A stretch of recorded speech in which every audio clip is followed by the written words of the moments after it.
What's up, everyone? Jason Gilbo here at JGilbo11, breaking down some GPP bets for tonight's slate. A lot of good pitching on tonight's slate, so I'm going to be kind of focusing in on some value. Not really going to be talking about a lot of expensive guys. We'll highlight some, but for the most part, you kind of know about them already. In terms of value behind the dish, I don't mind Devin Mesoraco. If he's in the lineup. Talked about Cincinnati as a stacking option. You look at Jake Odorizzi. 45% hard contact rate to righties this year. He's allowed a ton of home runs, 2.29 home runs per nine. Mesoraco fits the bill as a guy I'll take a shot on, even in the bottom half of the lineup. Not badly priced on both sides, so very much in play for me. If you want to look lower, Jonathan Lucroy is really cheap on DraftKings, 3,200. I'll consider him against Marco Estrada, who's a fly ball pitcher, allowing a 345 WOBA to righties with a 1.42 home runs per nine. Good spot for him here against Estrada in that ballpark. Both teams over a 5-run total. Decent value in that one. It will be one that I come back to. Wilson Contreras, really cheap on FanDuel. This guy has hit lefties pretty well in his career, going up against Clayton Richard, who's just been, obviously not good against righties. 355 WOBA, 1.25 home runs per nine. A little bit of winds blowing out there. So those are three guys I'll definitely look at. Alex Avila I do like, but he's a little bit more expensive on my taste. Both catchers are in play in that one, but salaries aside, I think it's a little bit tough. Looking at first base, this is a spot where, there are a couple pay down options you can consider. I don't mind Kendrys Morales in a decent spot there against Austin Bibben-Dirks. Obviously, a guy with a really low strikeout rate. This is going to be a fun one just because hot night there in Texas. There's always a lot of runs and stuff like that. So in play for me. Outside of that, Hanley Ramirez has really been struggling, but he's really cheap on both sides. Jason Hamels, he's obviously been average against righties this year, 339 WOBA, 1.39 home runs per nine. He's actually pitched pretty well of late. He'd be one guy to consider just in terms of a cheap guy with some upside and still some power. Miguel Cabrera on DraftKings, 4K. He's another one. You look at Gaviglio, 368 WOBA to righties, 2.45 home runs per nine. Decent ground ball rate, but that's about it for him. So those are guys you can consider for cheap options. If you're looking elsewhere, it's kind of tough. You're kind of start finding those pay up options that are a little bit more expensive.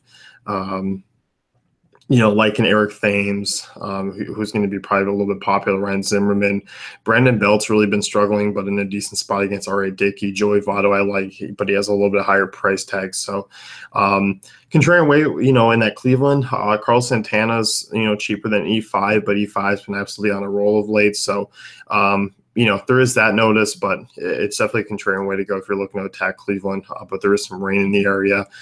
Looking at second base, Jason Kipnis, not a bad price tag, 4K on DraftKings. He's a guy I would look to be able to squeeze in, intriguing there.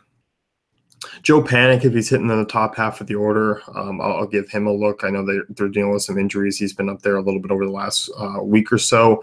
Eric Sogard's still a really nice price on DraftKings, 3,700 against Garrett Cole, who struggles against lefties, 372 WOBA. 41.4% hard contact rate. So that's a notice there. Outside of that, though, it's going to be one where I kind of wait in the lineup and see what comes up. But Javier Baez against the lefty, Richard, I'll definitely consider given the fact that he's 2.9 and 2.2 on FanDuel.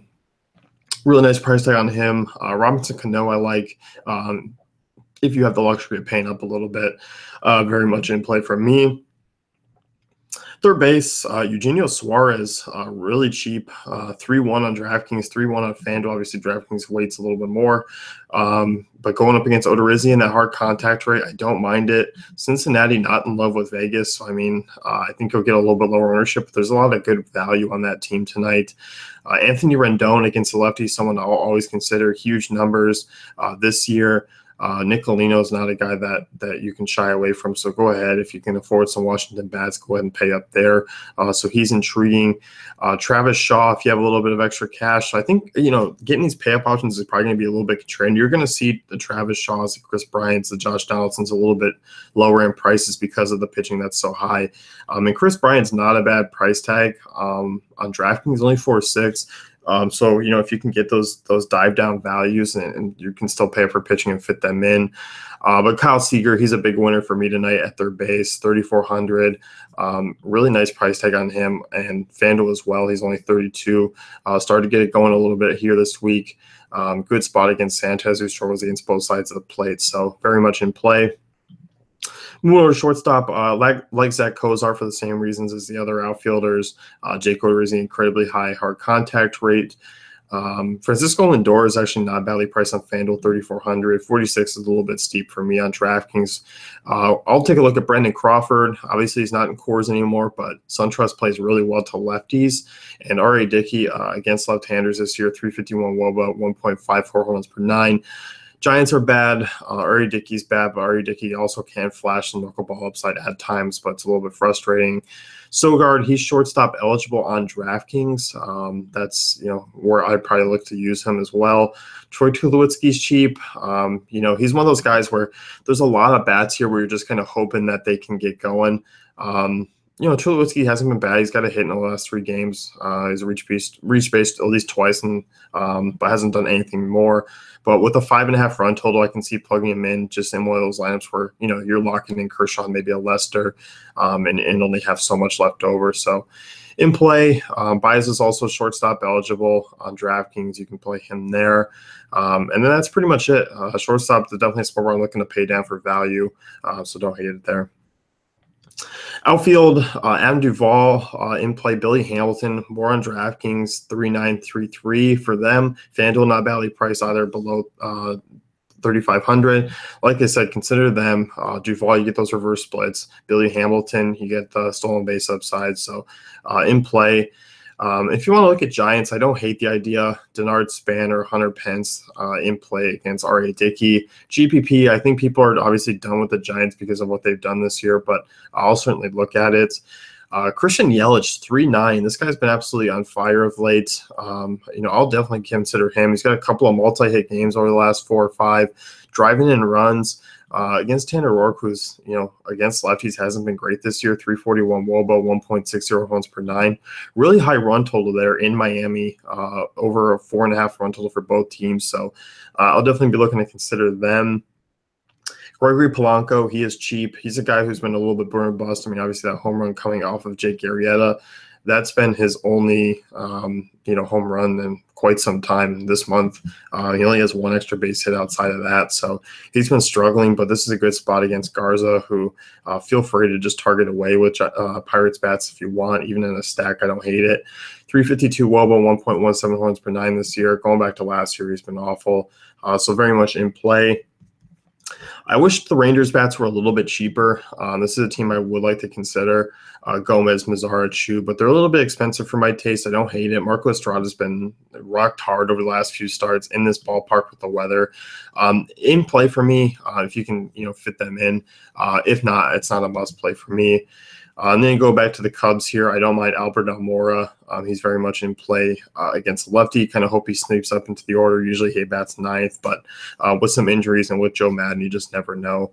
But likely a good spot for them. So Mariners bats, Ben Gamble, Mitch Haniger in play, 4.2, 4.3 on DraftKings, not badly priced, below 3,500 on FanDuel. Against Anibal Sanchez, this is maybe one where I'll look to target away with and get some high upside, even in Safeco. So, and even Justin Upton on the other side, he's not that expensive, only 4K. Viglio's allowing a 368 WOBA to raise 2.45 runs per 9. Upton does have some power potential, so in play. Outside of that, that's pretty much it. Those West Coast games, I'm not targeting a ton outside of really that Seattle game. Dodgers a little bit expensive. I do like the lefties there against Wheeler, but it's just too expensive for me on this slate. I won't be paying down really a pitcher, so I'm kind of focusing in on the value mid-range bats more than anything. So that's going to wrap things up for me. You can head over to DaveFantasyCafe.com, check out great tools and content.